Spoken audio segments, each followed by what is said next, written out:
अमरावतीच्या शंकरनगर परिसरात तरुणांच्या टोळक्याकडून शुक्रवारी उशिरा रात्री दहशत माजवण्याचा प्रयत्न करण्यात आला. अमरावतीच्या नांदगाव पेठ पोलीस स्टेशन हद्दीत जुन्या वादातून रवींद्र पाळणकर या तरुणाला मारल्यामुळे त्याच्या समर्थकांनी अमरावती शहरातील आमदार रवी राणा यांच्या घरासमोर तसेच गोपालनगर परिसर, केडियानगर, शंकरनगर भागात 7 ते 8 कार आणि दुचाकींची 20 ते 25 गुन्हेगारांनी तोडफोड करत दहशत माजवली आणि काही लोकांना मारहाण सुद्धा केली.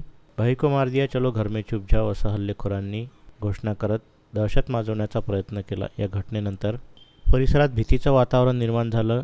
घटनेनंतर लागलीच रवी राणा यांनी गाड्यांची तोडफोडीची पाहणी केली, तर दुसरीकडे तोडफोड करणाऱ्या 12 जणांना राजापेठ पोलिसांनी उशिरास रात्री ताब्यात घेतलं. दहशत माजवणाऱ्या गुन्हेगारांची भर चौकात वरात काढून त्यांना चांगलाच चोप द्या असं आमदार रवी राणा यांनी पोलीस आयुक्तांना फोनवरून सांगितलं.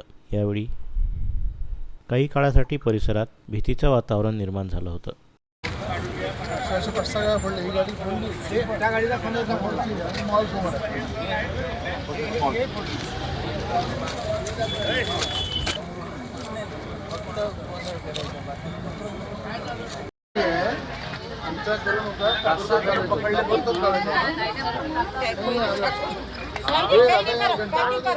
मैं ऊपर जिम में था, जैसे ही मैं नीचे आया यहाँ 25 से 30 लोग थे टू व्हीलर पे, और जितने भी रास्ते पे लोग थे सबको मार रहे थे। और ये मेरी वाली गाड़ी पीछे से फोड़ के गए, सामने एक दुकान है उनको मार के गए, ये वाली गाड़ी भी फोड़ के गए, और मतलब रास्ते में बच्चे थे, बच्चों को भी मार रहे थे वो लोग। अचानक 20 ते 25 गुंडागर्दी करणाऱ्या तरुणांनी ज्या पद्धतीनं मध्ये दहशत फैलवण्यासाठी राजापेठ पासून केडियानगर चौक, शंकरनगर चौक आणि मेघातो मॉल, नवाते या सगळ्या परिसरामधल्या गाड्या फोडल्या, मोठ्या प्रमाणात महिलांवर दगडफेक केली, काही सर्वसामान्य जनता जे रस्त्यावर वॉक करत होती त्यांना मारलं आणि मोठ्या प्रमाणात दहशत फैलवण्याचं काम 20-25 गाड्यावर, टू व्हीलरवर अशा 20-25 तरुणांनी जे केलेलं आहे, त्या दहशतीमुळं मोठ्या प्रमाणात दहशतीचं वातावरण झालेलं आहे. मी स्वतः CPंना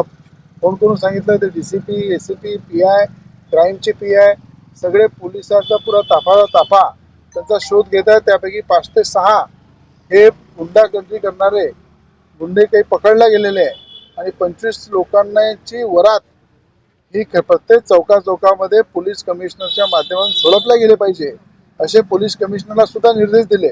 DCPलाही निर्देश दिले की ज्यांनी असा आतंक फैलवला, ज्यांनी गुंडागर्दी केली, त्यांची वरात चौकामध्ये काढून त्यांना पूर्ण कपडे काढून नांगडं करून मारलं पाहिजे, जेणेकरून असं कृत्य कोणी करणार नाही अशा प्रकारच्या सूचना पोलिसांना दिलेल्या आहे. आणि हे दहशत जे फैलवण्याचा प्रयत्न केलेला आहे, इथे कुठेही दहशत ते कोणी फैलू शकणार नाही. कायदा सुव्यवस्था राखून या ठिकाणी कायदेशीर त्यांच्यावर कारवाई केली जाईल. दादा काय सांगा, कोणी गाड्या फोडल्या, कसं होते, कोण आहे आपल्याला माहित नाही आहे. 20-25 जण गाडीवर आले आणि त्यांनी डायरेक्ट म्हणजे मारहाण केली, लोकांना दगडफेक केली, आणि त्याच्यावर काय होतं काय नाही, कारण आम्ही स्वतः तिथून जागेवरून पळालो जीव वाचवासाठी, आणि पूर्ण रस्त्यानं त्यांना कोणती दहशतच होती पूर्ण, एकदम डायरेक्ट कोणाला येऊन मारणं म्हणून, बा क्या है तुम्हारा, क्या है तुम्हारा, क्या है करके या काय को खडे हो, हे प्रोसिजर झालेली आहे.